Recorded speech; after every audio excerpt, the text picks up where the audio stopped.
Viewers, मैं आपके साथ उमर याकूब मिन्हास अपने यूट्यूब चैनल माइंड मैटर्स पे इस उम्मीद के साथ कि आप लोग बिल्कुल खैरियत से होंगे। सबसे पहले आपका शुक्रिया, आपकी सपोर्ट का शुक्रिया और रिक्वेस्ट आपसे फिर वही कि इस चैनल को सब्सक्राइब कीजिए, ज़्यादा से ज़्यादा शेयर कीजिए, लाइक कीजिए, बेल आइकॉन को भी क्लिक कर दें ताकि आपको अपडेट्स मिलती रहें। व्यूअर्स, जैसा कि आपको पता है आज 11 सितंबर है और क़ायद-ए-आज़म मोहम्मद अली जिन्ना का यौम वफ़ात है। और जब भी मैं उनके यौम वफ़ात पे कोई बात करता हूँ तो यकीन कीजिए दिल बड़ा उदास होता है, क्योंकि जो उनके आखिरी अयाम हैं और स्पेशली जो आखिरी दिन है उसकी जो तफसीलात हैं वो बड़ी दिल दुखा देने वाली हैं। जिस शख्स ने हमें ये वतन दिया, आज़ादी दी, दुनिया में एक पहचान दी, हम उसे बर वक्त तिब्बी इमदाद भी ना दे सके। ये तो आप जानते ही हैं कि 1948 आते आते जिन्ना साहब की तबीयत बहुत ख़राब रहने लग गई थी और डॉक्टर्स की एडवाइस पे उन्हें ज़ियारत ले जाया गया ताकि वो काम से थोड़ा दूर रहें, एक पुरफ़िज़ा मकाम पे रहें, थोड़ा अपना ख्याल रखें। लेकिन वो वहाँ पे भी काम में बिज़ी रहते और वज़ीर-ए-आज़म को भी बुला लेते, कैबिनेट के लोगों को भी बुलाते और उनको डिफरेंट किस्म के वो टास्क वहाँ पे भी देते रहते थे। उनके जो मौलिद थे डॉक्टर कर्नल इलाही बख्श, तो उन्होंने अगस्त में ये चीज़ डायग्नोज कर ली थी कि जिन्ना साहब का जो ट्यूबरकुलोसिस है वो अब जो है लंग्स कैंसर में तब्दील हो चुका है और उनके लंग्स की जो सिचुएशन है वो खासी बिगड़ चुकी है। बीमारी उनकी खासी बिगड़ चुकी थी और इसलिए उनका जो इलाज था उसमें खासी तेज़ी लाई गई, लेकिन उसमें कोई फ़ायदा नहीं हो पा रहा था। स्टैनली वुलपर्ट अपनी बुक में लिखते हैं कि 28 अगस्त के बाद जिन्ना साहब ने खाना पीना बहुत ही कम कर दिया था और वो बिल्कुल पूरे दिन में 1 या 2 चम्मच कोई चीज़ खाते थे। 13 अगस्त को ये चीज़ डिसाइड की गई कि अब उन्हें ज़ियारत से हम कोयटा ले चलते हैं, क्योंकि ज़ियारत का मौसम खासा ठंडा हो चुका था तो वो जिन्ना साहब की तबीयत के लिए मौजू नहीं था। तो 13 अगस्त को जिन्ना साहब को कोयटा लाया गया।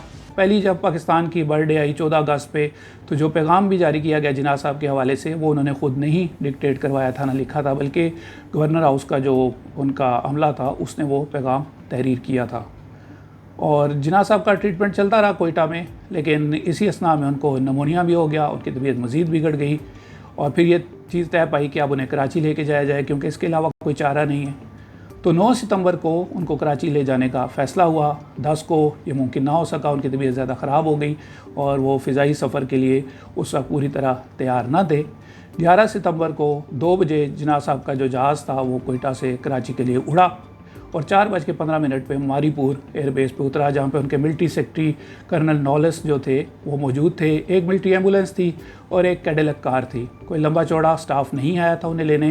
वहाँ पे वज़ीर-ए-आज़म मौजूद नहीं थे, वज़रा मौजूद नहीं थे और ये बड़ी हैरानकुन बात है कि गवर्नर जनरल आ रहे हैं और वो शदीद बीमार है और उन्हें लेने के लिए सिर्फ उनका एक मिलिट्री सेक्रेटरी आया है। फातिमा जिन्ना लिखती हैं, जब हमने सफ़र शुरू किया एयरपोर्ट से गवर्नर हाउस की जानिब, तो पहले 4-5 किलोमीटर चलने के बाद ही जो एम्बुलेंस थी वो रुक गई।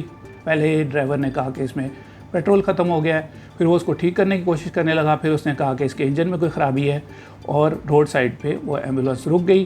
जिन्ना साहब को कैडिलक कार में भी ले जाना मुमकिन नहीं था क्योंकि वो स्ट्रेचर पे थे, तबीयत उनकी बहुत ख़राब थी।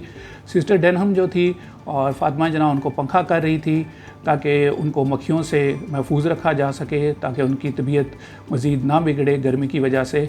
और जो सफ़र कह लें कि 10-15 मिनट या आधे घंटे का था वो 2 घंटे में तय हुआ। 1 घंटे से ज़्यादा ये एम्बुलेंस इसी तरह रोड साइड पे खड़ी रही, जहाँ पे कच्ची बस्तियाँ थी, जहाँ पे झोंपड़ियाँ थी, जहाँ पे कैंप थे, उन लोगों के जो जिन्ना साहब के वादे पे अपना सब कुछ छोड़ के हिंदुस्तान से पाकिस्तान आए थे और उन्हें ये पता नहीं था कि उनका कायद उनके करीब ही ज़िंदगी की आखिरी सांसें गिन रहा है। किसी ने बहुत दिल दहला देने वाली बात लिखी अपनी किताब में कि एक तरफ एक कौम पैदा हो रही थी और दूसरी तरफ उस कौम का बानी दम तोड़ रहा था। 6:20 पे गवर्नर हाउस पहुँचे। जिन्ना साहब बहुत थक चुके थे, वो सो गए। 8:20 पे उनकी आँख खुली। उन्होंने फातिमा जिन्ना को अपने पास बुलाया। उन्हें फ़ाती कहा करते थे, लेकिन वो मज़ीद बात ना कर सके। उनका सर दाईं जानिब ढलक गया। फातिमा जिन्ना फ़ौरन से गई और डॉक्टर्स को बुला के लाई। डॉक्टर्स ने कोशिश की, इंजेक्शंस दिए, लेकिन 10:20 पे क़ायद-ए-आज़म मोहम्मद अली जिन्ना खालिक़ हकीकी से जा मिले और उनका इंतकाल हो गया। बात करने का मकसद ये है कि जिन्ना साहब की जो डेथ है वो अपने पीछे कई सवाल छोड़ के गई है। क्यों उस दिन बाकी स्टाफ उनको लेने के लिए नहीं आया? क्यों वहाँ पे वज़ीर-ए-आज़म मौजूद नहीं थे? क्यों वज़रा उनके साथ मौजूद नहीं थे एयरपोर्ट पे? क्यों सिर्फ एक एम्बुलेंस भेजी गई, बैकअप पे कोई एम्बुलेंस नहीं रखी गई? क्यों वो एम्बुलेंस 1 घंटे से ज़्यादा ख़राब खड़ी रही और दूसरी एम्बुलेंस का बंदोबस्त नहीं किया जा सका? या क्यों उस गाड़ी का मुआयना ना किया गया जो गवर्नर जनरल को पाकिस्तान के लेने जा रही थी और वो ख़राब होगी रास्ते में? आज भी हमारे पास इन सवालों का कोई जवाब नहीं। उम्मीद करता हूँ शायद आने वाले दिनों में हमें कभी इन सवालों का जवाब मिल जाए। अनटिल नेक्स्ट टाइम, अल्लाह हाफ़िज़।